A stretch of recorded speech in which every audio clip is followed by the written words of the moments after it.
This week on Rockstar Superhero.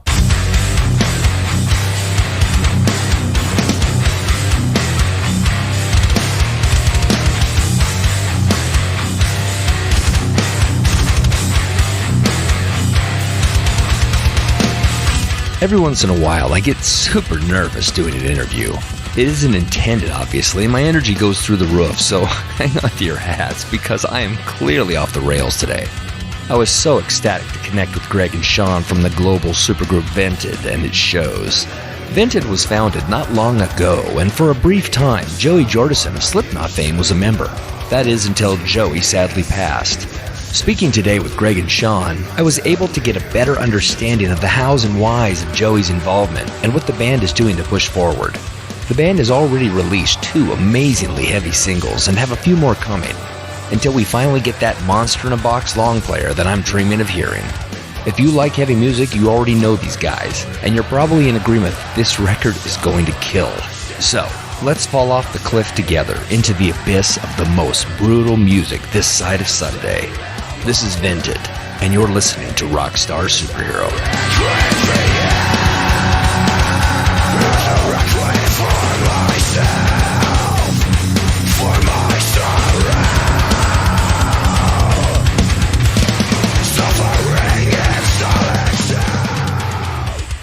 I'm really stoked you guys are here. This was a really exciting accident. Of course, there are no accidents in life, but of course not.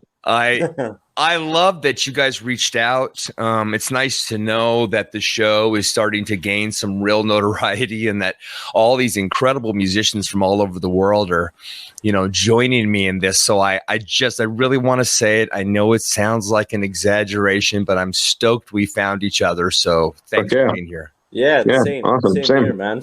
Yeah. I mean, you guys are from everywhere, right? I mean, you got a band that's literally a true world band. So how did everybody connect originally? Was this through Audio Nerve? Yeah. It was through Audio Nerve because I reached out to Sean because I heard some of his car screaming, and I know him back in the day from Chimera, Death, etc. Yeah. So I just reached out to him with a few demos, and here we are now. Yeah. That's pretty fantastic. I love how the world has gotten smaller. I'm a former professional drummer myself, and no, I'm not like your drummer. I'm not as good. But all that being said, I love how the world has changed, and nowadays you can record these immense albums, with tools at home. And everything has changed so much. It kind of frustrates me that I'm like in the wrong generation. I'm a little too old to be a badass anymore. No, you are not. No, you're not too old. Not at all. So here's the thing. My wife says this all the time, but I've said, honey, but you got to remember that, okay, so let's use somebody who's older than me. I'm 56. So let's say, I don't know, Mick Jagger, right? But Mick was already famous when he was 30, you know what I mean? And it's like, yeah. I get it. I'm my own worst enemy, but I feel so self-defeated. It's like, this is the best I can do nowadays. I need a band like yours to call me up and say, hey, we're already established. I would love a killer drummer. And I'm like, dude, I'm your boy. I will fly to Hungary tomorrow, man. That's how it goes, man. You never know. You never know in this business. Someone could just call you up, and then the next thing you know, you're in a band. Yeah.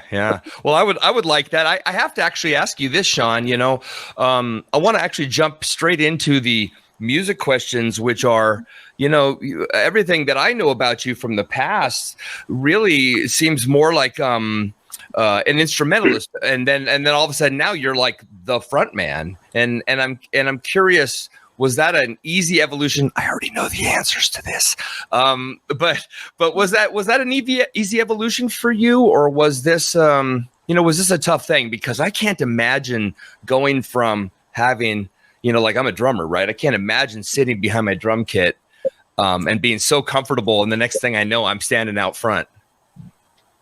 I've always been a vocalist, I guess, to some degree. So it was just a natural progression. You know, I mean, I've always kind of been at the front. I guess it was more of a change for me to go to the back than it was to be up at the front. Yeah. So being at the front really wasn't too bad, but now that I'm older, I guess it had been a long time. So there definitely was some nerves and stuff I had to overcome, which eventually, you know, came. But yeah, I mean, I guess with time, anything is possible, right? Yeah. And, you know, I think the mask helps a little. Yeah, well, of course. Yeah. The mask definitely helps. Of course. Yep. Get to hide who I really am and kind of just, but it is me though, which is the fucked up part. It literally is just me in the mask. It's a copy of my face that's kind of just made to be fucked up. So, right. You know, I could put it on somebody else's face and it looks weird because it's like, that looks like fucking me. Well, it's like the Static X thing, right? Once Wayne died and Edsel's now, you know, got Wayne's face. Corpse paint, it's really creepy, man. Yeah, it really is. Yeah, it's really cool. Yeah, it's really cool. Yeah, I love it. It's another one of those cool ideas that I almost feel like it's unfair that somebody else thought of it before me. Right. So, look, I don't want to pound this question, but I want to kind of get it in and get it out of the way, which is the whole Joey Jordison thing.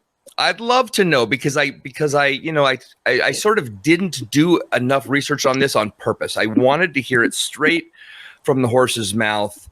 You know, what was his involvement? Why was he involved? And obviously we know why he's not involved anymore because we lost him. But what was the process of developing this whole thing around him? Well, I originally had done a couple of songs with Greg, and you know, after we kind of got a few things underway, it was like, hey, man, we probably should start looking into maybe having a real drummer and maybe having a real so and so. And Joey and I obviously did Sinsanum together, so I was really good friends with him. We were actually in the middle of like writing Sinsanum stuff at the time. So, you know, I just kind of dropped it in his lap and I was like, would you be interested? And he was like, absolutely. And so I sent him some songs. You know, he's like, I have all kinds of ideas, just with the drum machine. So we had gotten to the point where it was coming time for him to like maybe start actually tracking some drums. And I started showing him the logo of the other band and he was like, we should change the name of the band. So we kind of found, we came along with the Vented idea, and he helped with the logo design, you know, like back and forth many times of like, you know, this would look cooler or this would be more appropriate or, you know, so and so. Yeah. And then obviously he passed away not too long after that, which was kind of sad. Yeah. You know, and then the rest is history. So yeah, he has a piece of it, you know, in him. And that, like the songs we showed him were the ones that, you know, we haven't even released or shown anyone. And there's a couple that sound very like straight off of Iowa type sounding brutality. So those are the ones I sent him to get him hooked, to be like, what do you think, man? Yeah. Well, I mean, I don't mean to interrupt you, Greg, if you were going to say something. I just want to add that Joey was one of the reasons that we changed the name Audio Nerve, because he said it's too similar to Audio Slave. And we came up, I think Sean and Joey came up with the Vented idea. Exactly. At that time, we didn't know about Vended because they came up another time. So, but about Joey's legacy, we would like to stick with this name and continue under the flag of Vented and don't give a fuck about Vended. Yeah. I mean, they mean two different things. Yeah, I mean two different things anyway. So, you know, it's like, you know, venting is, you know. What does that name mean to you? I mean, what does it mean? Well, just, you know, venting frustration and pent up anger and, you know, years of just bullshit, you know. So I think it really just kind of came out perfectly. I mean, it looked really good on paper as well. Yeah. And I really like the meaning because venting out the negative energies is about life, man. So we push everything into this music and it just help us to let the negative things out. Exactly. It's interesting too, because you guys, you're not kids, and I mean this in a nice way, right? You know, you're not up and coming. You're not trying to figure out your life. You guys are established musicians. You've been around. You've all been badasses for a really long time, and And you know, it's funny because a lot of people who are, I don't know, our age or older, they assume that as we get older, we should sort of overcome things, that we should be okay with how life is kind of shit sometimes. You know what I mean? And in other words, like anger is reserved for the youth. And I've found as I get older and not just midlife crisis stuff, I feel like I'm more pissed off than ever. And I'm not really even sure why. And so I'm curious, do you find yourselves to be angry guys, or is it more like this is kind of like a building brand, if that makes sense? No, it's, I mean, obviously, as you get older, things piss you off because you've been alive a lot longer. So, obviously there are things that you start to see that weren't the way they used to be. And, you got that old mentality of back when I was your age, right. Which I try to not go there, obviously, because it's fucking cliche. But, sometimes it's hard as we age.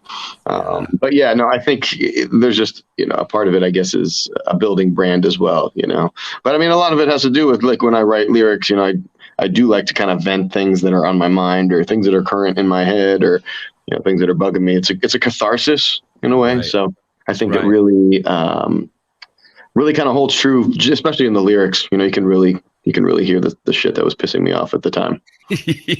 Yeah.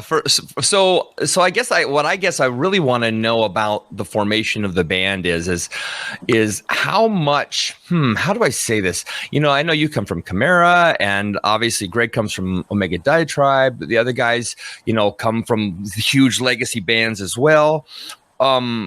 How do you put together something that doesn't sound like what you've done before? Because I think it's impossible not to wear our influences on our sleeves, right? And the things that we've done before, that's our voice, that's our thumbprint. Yeah. And with Joey involved for a brief period of time, obviously there was, I don't want to say there was a push towards, like you said, but you mentioned, the Iowa thing. How do you create a new voice when there's so much baggage from, where you've been, I mean that in a good way. Sure.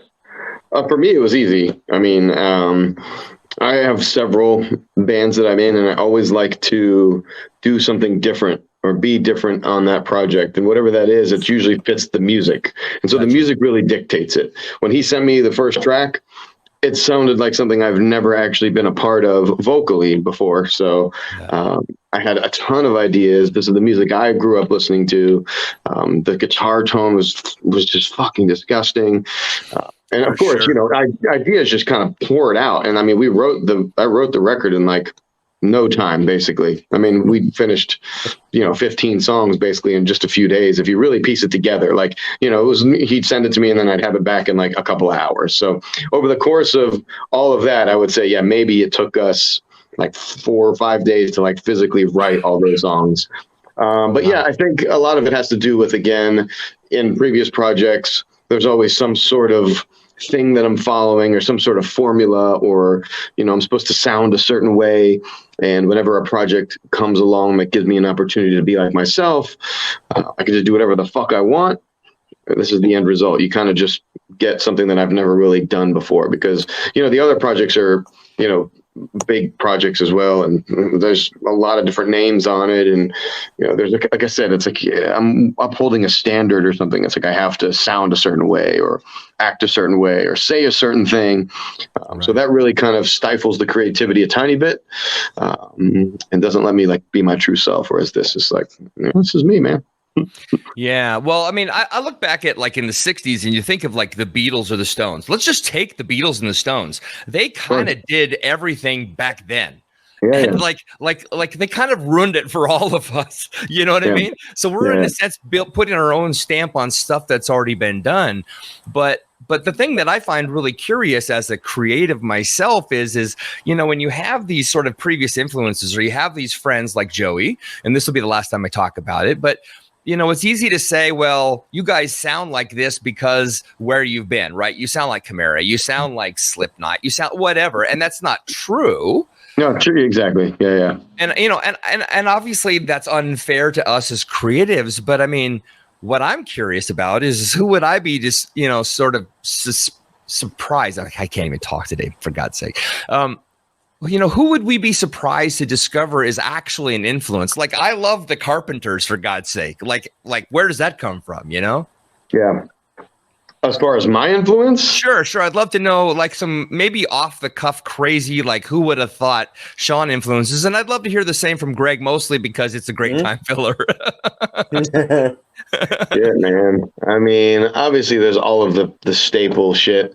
Right. Probably things you wouldn't think of, or like pop music. Like, I'm really into pop music a lot. It adds a lot. When I wrote early on, when I was kind of becoming up in the world and developing my career, I really had to kind of learn how to write choruses. And so I delved into a lot of pop music because, they're the most catchy choruses.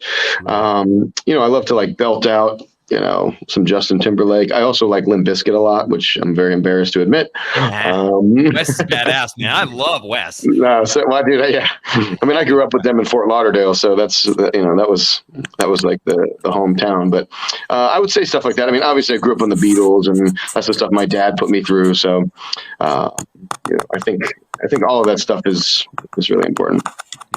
Yeah, cool. How about you, Greg?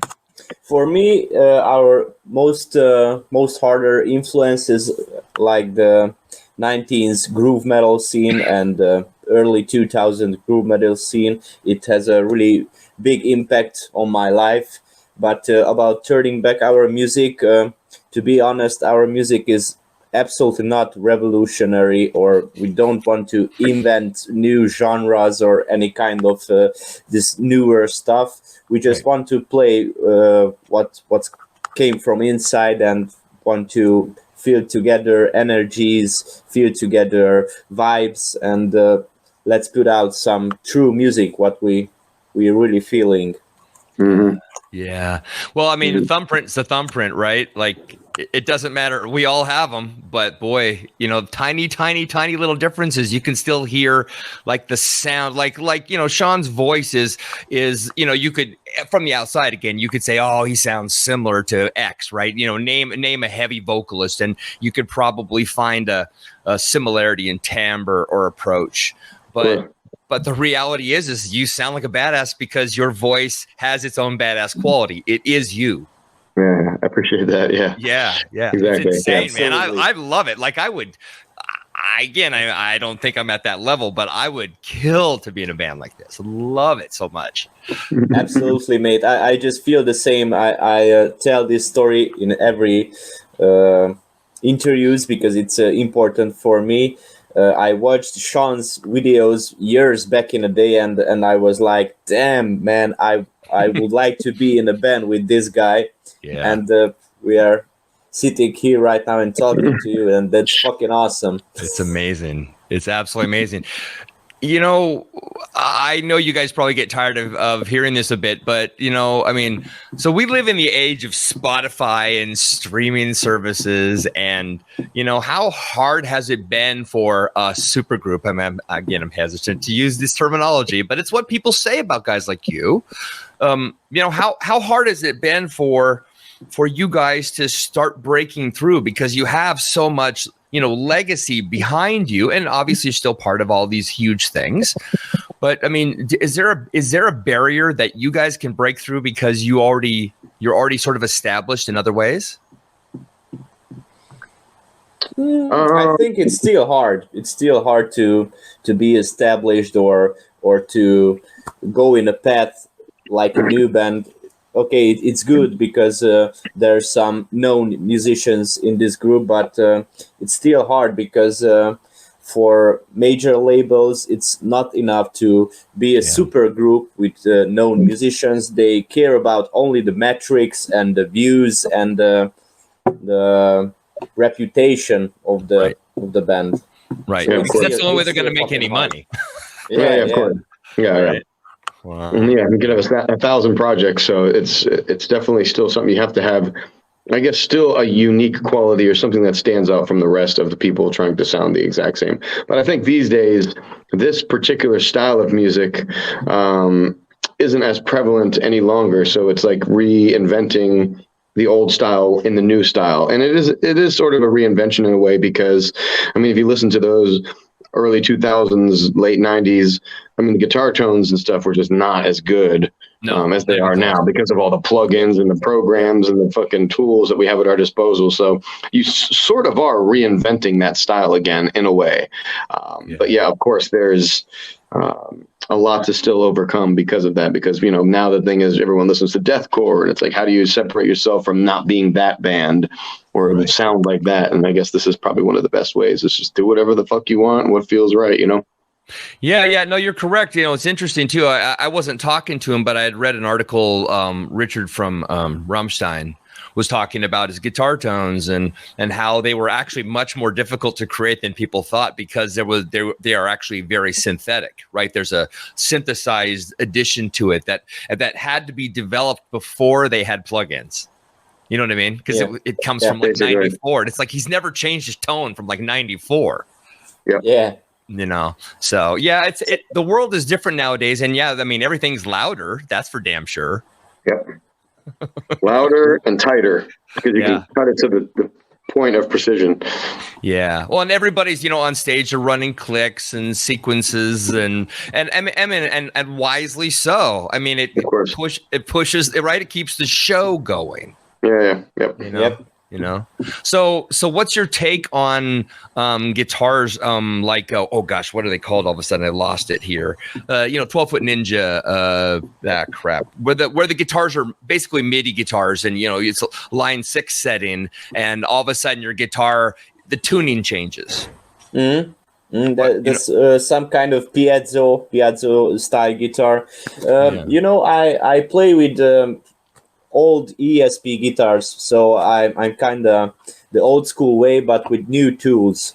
You know, we use the Kemper profiler amp in the studio, but I profile my analog meso rectifier settings, so it's kind of like Sean said, reinviting the old school tones, but tighter and more modern sounding.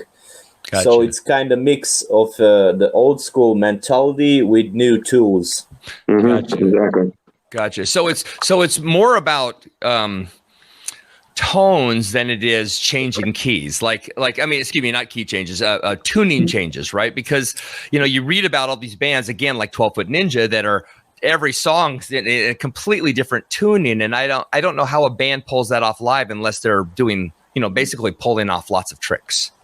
You know what I mean? Actually, we used three different tunings on the record, but we put it well, so we can play live the whole set. We just have to change a few guitars, but it can be solved. Cool. Without a problem. Yeah, no, I mean, I just, again, it's more of my own curiosity, because I was thinking back in the day, you know, like when I was playing live, say 2001, we would have like 5 minutes between songs because my guitarist is tweaking everything or putting a capo on and tweaking, and it was just torture. And it's killing the shows a bit, right? Oh my God, a bit? I mean, it was absolute chaos. And I mean, I will never, ever, I mean, this stuff is on YouTube. I don't tell anybody about it because it's so embarrassing compared to the way things are today. It's just, there's no way to look like you had your shit together at all. You know, well, so giving that enough about me. How do you guys deal? And maybe this is a negative worded question, and I don't mean this to sound negative, but you know, when there's a band of these 4 distinct personalities, 4 distinct successes, right? You've made something that is completely badass. It sounds wholly original, sounds wholly you. It's an homage to the best parts about what we've heard before. But there has to be a little bit of ego in there. You know what I mean? Like, that's healthy. I think it's healthy to have ego. So I'm curious, is it hard to be in a band when you're around all these other guys, or is it even easier because you all know what to expect and you don't have to tell anybody what to do? And is that unfair to even ask? I'm sorry, Sean. No, I mean, I don't. I mean, I don't think so. I mean, I guess I probably have very little ego when it comes to this kind of stuff, just because of the people that I've worked with. They kind of put you in your place. You know, it's like not necessarily like pointing at you and putting you in your place, but it's like, you are humbled more than anything to just work with certain people and see what they go through. So it's, I don't know. I think that, I don't know. I mean, I think everybody kind of has it a little bit, but there's also something to be said about actually kind of experiencing a little bit of ego death, and has to be good. Has to be good for the soul, buddy. No, it is, man. It really is good for the soul. I mean, it really is. Yeah. You guys. Okay, so I definitely want to talk about this new thing that's coming out, because it's obviously going to be fantastic. I've heard of a couple tracks, right? Requiem for Myself, and I think the other one's called The End Game. Is that correct? Right. Okay. Right. So how successful have these been so far for you guys? I mean, I can go on to YouTube and look at downloads, but that doesn't mean shit anymore. You and I know that. So like, what's the takeaways for the band so far? Do you feel like you're on the right track? Because again, it has to be hard to sort of establish yourself as another thing when you have what you've done before, that legacy. I must say, I'm pretty happy with the result, because we can only see numbers at Spotify, YouTube, and streaming services, because right. we don't play live yet. So right.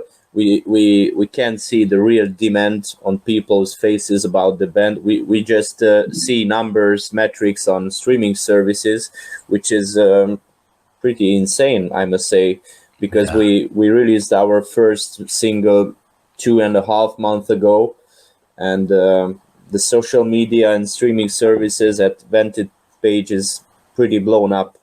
So we would like to keep taking this way and go further.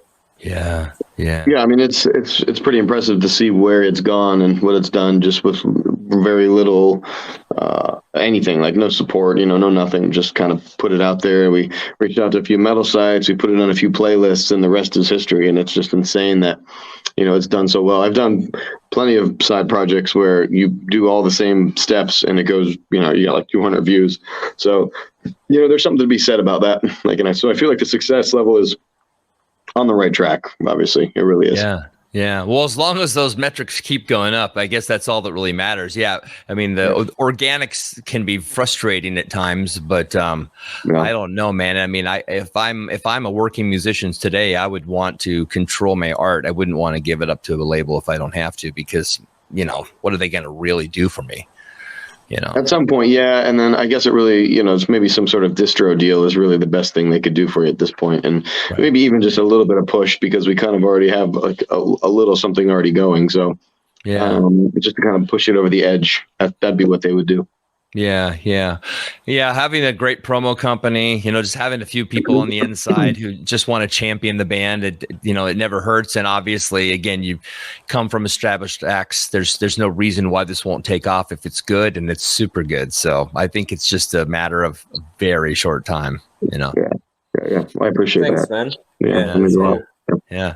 Well, I want to hit this for sure, which is, I believe this up and coming record is called Cruelty and Corruption. Is that correct? Yep. You're right. Okay, good. My crappy research kind of pays off a little. You're okay, man. You yeah. Hey, you know what it is? I'm going to say this. I'm actually nervous. I never get nervous doing these anymore, but I like you. I like what you guys have done so much, and I like where you've come from so much that I admit I'm nervous. It's totally bizarre. I don't even know why. You're just humans. You know what I mean? Yeah, of course. So give us the insider scoop on Cruelty and Corruption. When are we gonna see it? And is it all done? Are you still, do you have a couple more singles coming out? Yeah, there's more singles coming out. I mean, the idea is to release it. I just don't know when. I mean, we kind of wanted to see what this would do after we released one song, and then we're like, cool, let's do the second song. And obviously the response has been good enough where it's like, you know, I don't know, is it worth it to release an album, or do you just piecemeal things and then release an album? Like, I think we're at that point where we just got to figure out the next step, because we have the record and it's been done and it's been mixed and mastered. Wow. It's just trying to find the right avenue to kind of push it, you know, like, do we try it for the label, and what is their response? You know, do we just single it out? You know, because we all come from the day of, like, you release an album, but if you see what releasing an album does on Spotify, numbers usually aren't good for most of the tracks. You have like one that has a lot, right, and then the rest don't really have any. So this way it almost like feeds every track its own special, like, you know, hand platter for you to just, here, check this one out now, you know, and like kind of forces you to check it out. So I don't know, man. I mean, I think it would be nice to release it soon, maybe this year. I would like to have some sort of physical media or medium to actually give to people. Yeah. So I guess it really just depends on, you know, what labels say, what, you know, I think that's probably going to be the next step. You know, do we need to keep pushing more singles, or, you know, should we try to actually release the record? Cool. Yeah, I mean, I love that vinyl has made a resurgence too. Like, I would love to see this on some of that splatter vinyl. That's a thing right now. You know? But you know what I would love to see come around? I would love to see 45s. I mean, I know that sounds crazy, and I know nobody's ever going to do it. But, you know, I was trying to explain this to my daughter the other day. I'm like, honey, do you know what vinyl is? Yes. You know, and I'm like, okay, so imagine. She's like, oh, like a CD. And I'm like, no, honey, it's not a CD. But yeah, I would love to see it. Take a chance, guys. You should do this. But you know, I'm so stoked, man. I love what I hear. I hope it comes out that way, because I'd love a copy of it. Sure. You know, you guys have some special guests on the record too, from what I've read. Guys from Machine Head, obviously Chimera, and I think Dustin from Arising Chaos. Yeah. You're right, which is really cool. So you know him? I know. Well, I certainly know of him, but I know him through friends. And when I say I know him, it's like, you know, if I said, "Hey, Dustin," he would be like, "Who are you?" He's not. You know what I mean? Yeah. Okay. like you're gonna say after this interview's over. You know, just the standard average white guy face. Well, what did these guys bring to the record? I mean, did you recruit them, or, you know, like, how did they end up being a part of it? I don't know. He got Dustin. He got Aru. So that's him. Okay. Yeah. The main idea for me before we talked with Sean about to do this record together is to have different guests on each songs. Cool. But when we started to work together with Sean, I immediately realized that I don't want to stick with this idea. I would like to do with Sean the whole record. So we just limited the guest musicians to 3. The one is Ahru from Ex Machine Head Il Nino, Dustin, and Matt from Ex Chimera. Yeah. Matt is Sean's friend. Yeah. You played with the Chimera in these days, right? With Matt. Yes, I did. Yes. Yeah. I played with him and I were in Chimera together. Okay. Cool. And he ripped a fucking insane solo to one of our raves. Dude, it's amazing. Yeah. Oh my God. That hasn't been released yet, right? I mean, I haven't heard that. Nope, Okay. Nope. And I really hope I will never play this solo live. You're doomed. Yeah, I get that, man. Yeah, I have a buddy in Virtual Symmetry, and he had to cover a Jordan Rudess solo. He was like, "I am screwed. Like, how am I supposed to play all those notes?" Yeah. Oh, I get it, man. Wow. Okay. So look, when I book bands, I always ask if you got a funny story. And you guys said it might be fun to tell Sean's story of traveling to Budapest to shoot a music video. And I don't know if you really want to talk about this, because I literally don't know what the point of the story is, but I'm curious as hell. So yeah, fill us in, Sean. What happened? Well, I was supposed to go over there to shoot the video, and I did my COVID test, and this was when we were still needing to obviously test negative to go anywhere, and I tested positive. So unfortunately, I was not able to go, and I didn't find out until the day that I was heading to the airport. I did it like on a Wednesday. I did my PCR, and I got the results back like on Friday, like Saturday in the day when I was supposed to leave. So sure enough, I'm like all packed up and ready to go, and it's like, nope, not going. So I book it a month later, and luckily we were able to kind of save everything. And so, yeah, I get on the plane, and, they pull us back to the gate. And they're like, yeah, we got to change the air because the climate isn't right for first class. Like, okay, cool. So, a couple hours goes by, we take off. In the air, I start getting notifications like, well, your flight's been changed, and I'm like, I have a connector, like a really strict connector at like 7:00, and I'm flying to Hungary right from France. So they're telling me, oh, your flight's, you're getting closer and closer to your flight. So sure enough, obviously when we did land, they had pushed my flight to like 11 p.m. and this is 6 a.m. And in France, you can't go to your terminal or go anywhere from an international standpoint unless you know what gate you're going to. So that was amazing in and of itself. But on the way there, all of a sudden on the plane, the pilot comes over the PA and he's like, is there a doctor on board? It's like, are you fucking kidding me, man? Like, I just can't get your goddamn break. And it's like, come to the back of the plane. I look back there and there's this girl just passed out, fainted, with oxygen. I'm like, sure. Jesus Christ, man. But it ended up all working out in the end, and I ended up getting there not too long after. But yeah, it was just a funny story of, oh my God. Just like the endless perils of travel in a band. I think that kind of sums it all up. We need to take her to a hospital. A hospital? What is it? It's a big building with lots of windows, but that's not important right now. She'll be fine. Oh my God. Yeah. Well, I guess we all have travel horror stories, but that one sucks. I imagine, your guitar case isn't a very good pillow either. So yeah, exactly. Excuse me. I feel like I'm recovering from COVID right now. Oh my God. 5 years of freaking perpetual pneumonia. Oh my God. Well, so if there's any one thing I've always been curious about with guys who are established, it's tour life. And I get it. This band, you, as you mentioned before, you haven't done any touring yet. Is there sort of a secret plan in the works, or is there like festival opportunities coming up any way that fans of all of you guys can actually see the band, someday soon outside of the recording? The funny I would hope so. That would be the idea. Yeah. Was that Greg? The funny story is that we already have invitation for festivals, but we just already released 2 songs.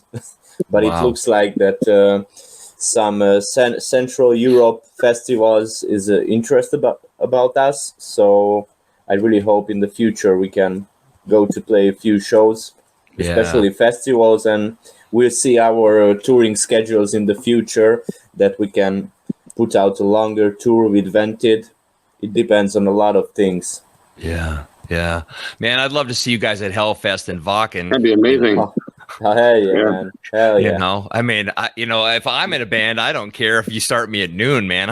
I'm down. I want to be at those. I want to be at those shows. Not to knock other shows. There's a ton of them that are great out there, but those 2 are such epic, classic. I mean, no duh. I mean, I'm preaching to the choir here. You already know this, but that's crazy stuff. Well, so, before I let you guys go, is there any advice? I know it's the advice question that people ask so often. I don't want to be that guy that says like, what do you tell an up and coming, musician how to be like you or something silly. But, I'm really curious is as developed, established guys, and it seems to me that you've never really turned down opportunities. What would you recommend to that, that musician who's always on the cusp of something, but hasn't really had a breakthrough? And I guess maybe something besides the idea of just hanging on, because there has to be a good business idea, like I would tell people who don't know anything about anything, look, buy yourself some promo, maybe find a booking agent, find yourself some management, right? Somebody who will fall in love with your music and champion your music. And I guess I'm curious what you guys would recommend people to, so they can end up, someday being valued and important and appreciated. That's a tough one, man. I guess really the biggest thing is to just not give up. It's hard to turn down opportunities, even when it seems like things are at their worst or, won't happen. Sometimes you never turn down an opportunity, and I would just say, try to do something viral, try to do something unique, and, don't get eaten alive by the man out there, by the fake managers and the fake booking agents and the people that, just want to scam you, Yeah. Absolutely. The key word for me is perseverance. So this is the most important for me in a music career, as you said. Yeah. Man, I'm telling you, you guys are so unbelievable, and I do apologize if I came off like a fanboy today. No, man. No, it's okay, man. It is really special for me, and anybody who listens to my show, which I'm fortunate to have a nice audience, they know that I tend to be flowery in my descriptions of bands I like, but I don't have people on the show I don't like. I just don't. And we've never met. I'm so grateful to have met you guys. I hope we can bump into each other, in life at a festival, whatever. If I'm touring through Europe someday, that would be great. Yeah, sure. But really, thank you so much for taking the time today and turning my audience on to Vented, because of course, thank you for having us. Yeah, for what you are and carrying on Joey's legacy as well. It's completely awesome, and I wouldn't want it any other way. So thanks, man. Oh, yeah, absolutely, dude. I appreciate it. Yeah, I appreciate it, man.